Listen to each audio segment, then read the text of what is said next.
Hi everyone, my name is Richard Inslee, and I'm here to present my week 2 assignment in words and pictures of my community. My community is Danbury, Connecticut, which you can see on the right of the screen in my little Google map. Not far from Danbury, if the screen was to go a little farther right, to the east you would see Sandy Hook, which I'm sure a lot of people are familiar with because of the unfortunate school shooting that happened there. So we're about, I'd say, 7 to 8 miles away from Sandy Hook. So just trying to give you an idea of where Danbury is relative to something that most of you may have heard of. All right, so let's get started and learn some things about Danbury, Connecticut. So I just want to first welcome everyone to my home city of Danbury. So if we look at the population of Danbury by race, and there's 84,692 residents of Danbury. This data is pulled from the United States Census Bureau. You can see the diversity that exists in Danbury regarding race. Even though the majority is white, there's still a good proportion of Hispanic, Black, Asian, and then you have lesser of the 2 or more races and Native American and other. That's one thing that drew me to Danbury was the diversity.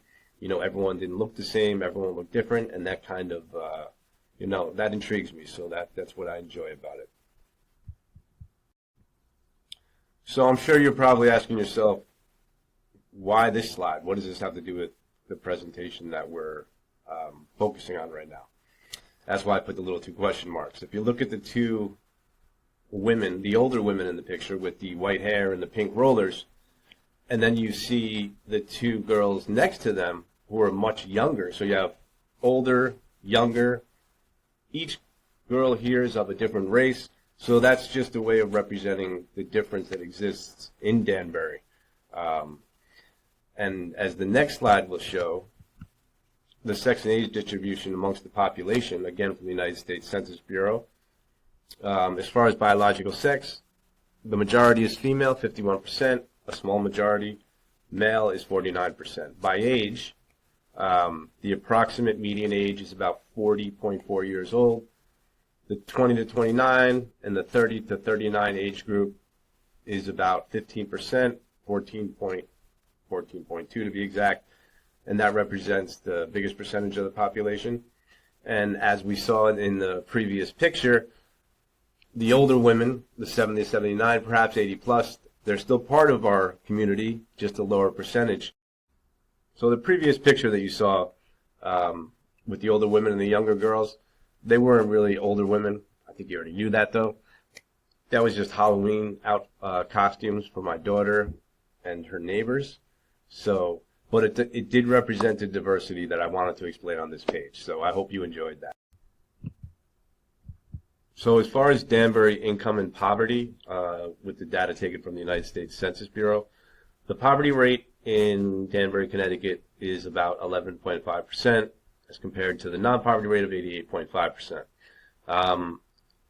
It's really not that simple, though, because if you look at the right side of the screen, the federal poverty levels, basically the income level per number of household members. So if you have four household members and combined income of those 4 household members is above $26,500, $26,501, you are taken out of the poverty slot on the left side and put into the non-poverty slot. So what I'm trying to say is that it's really not that black and white as far as poverty goes, so I don't think these representations work very well. So I think there's still a lot to be done here in Danbury as far as poverty goes. I mean, I think the number is much greater than 11.5%. How can we help those who are suffering, who are, having a hard time putting food on the table? I don't think it's possible to support a family of 4 with $26,500 of annual income. I think those numbers to the right are skewed and they're ridiculous. That's my opinion, though. So hopefully we can make some positive adjustments in this area. So how does Danbury help provide for these for their residents who are, in poverty or cannot provide shelter, do not have shelter over their heads, and if you look at the picture on the left, the Super 8 motel, it's about a quarter mile from where we live. They're turning that into as what people are calling it, a mega shelter, which houses about 360 homeless people. And there's a lot of dissent and conflict around this. If you look at the right, there's a picture of, it says, protect our children, say no to the mega shelter, exit for mega shelter. There's a lot of concerned residents about the homeless shelter going up in their area. Concerns of safety. Obviously, it says protect our children. They're worried about children.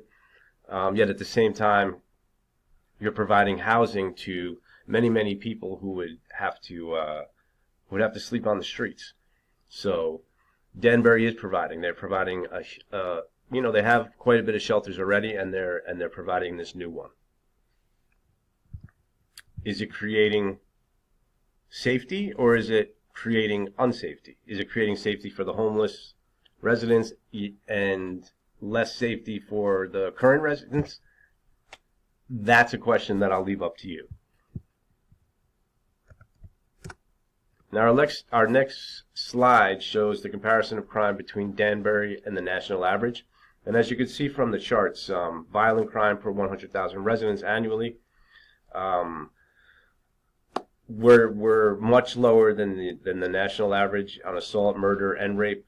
Obviously, you don't want to see any of that, but I think in the violent crime area, Danbury's it's not exactly a dangerous town. I think it's a safe town. Property crime, same thing, much lower than the national average. So I feel safe in Danbury. I'm not sure how others feel, but I do feel safe. Now, the next thing we move to is formal and informal institutions.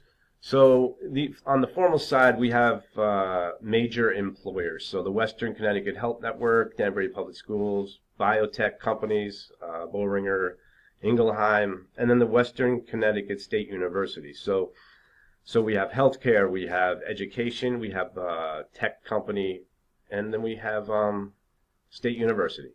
So those are the major employers in Danbury.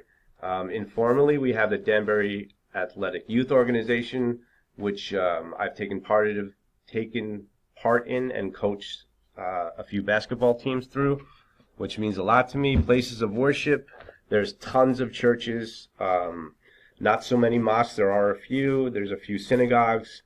The population of Danbury, I would say religiously, is majority Catholic.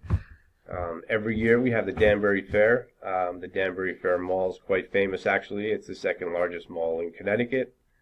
And Big Brothers and Big Sisters is another charitable organization that I belong to. I've been a Big Brother for about 5 years now. And it's a really important way to give back to people, to, the little brother that I take care of. So the organizations on the informal side mean a lot to me, because they're part of my daily life, and I'm sure they mean a lot to others. As on the formal side, for the major employers, people need to be employed, and there are a lot of opportunities. What's not included on here is that's pretty cool about Danbury is there's tons of small businesses. I mean, up and down the blocks, there's just small business after small business, and I think Danbury does a really good job of helping those who are looking to create their own business. They sure did for me. So, and talking about formal institutions, safety, crime, things like that, jobs, community, relationships. This picture, I was driving to work, and I wanted to take a picture that represented camaraderie, friendship, community, relations, and I saw this picture, and the Danbury police officer with the construction workers fixing the road, yet at the same time having a friendly chat.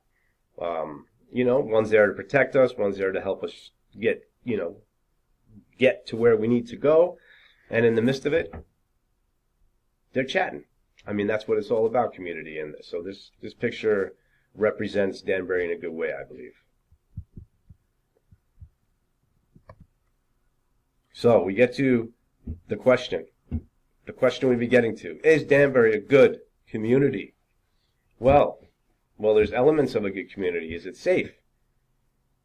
from what we looked at, is it safe? I believe it is a safe community based off the charts, based off of my experience. And the only thing, the traffic can be considered, a public health issue as far as breathing in maybe fumes from the vehicles. So it is a congested area at rush hour, Danbury. So that's one area where it may not be considered safe. Violent crimes, things like that, I do believe it's safe.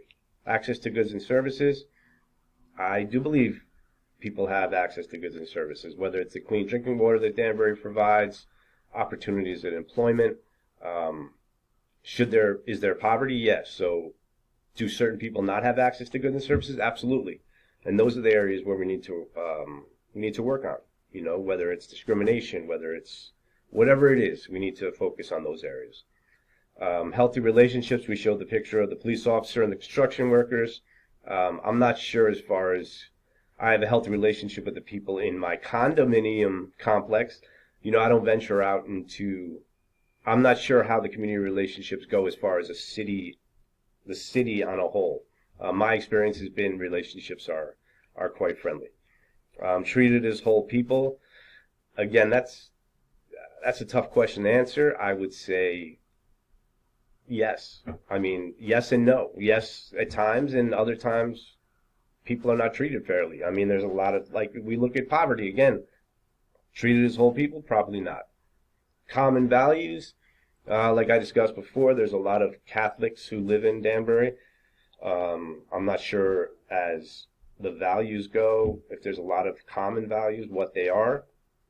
Diversity without conflict, there's always conflict, yet the conflict's minimal, I would say. I mean, we noticed some conflict with the homeless shelter and then the people who are against the homeless shelter. So there's diversity there, yet there's conflict. I'm not sure there's ever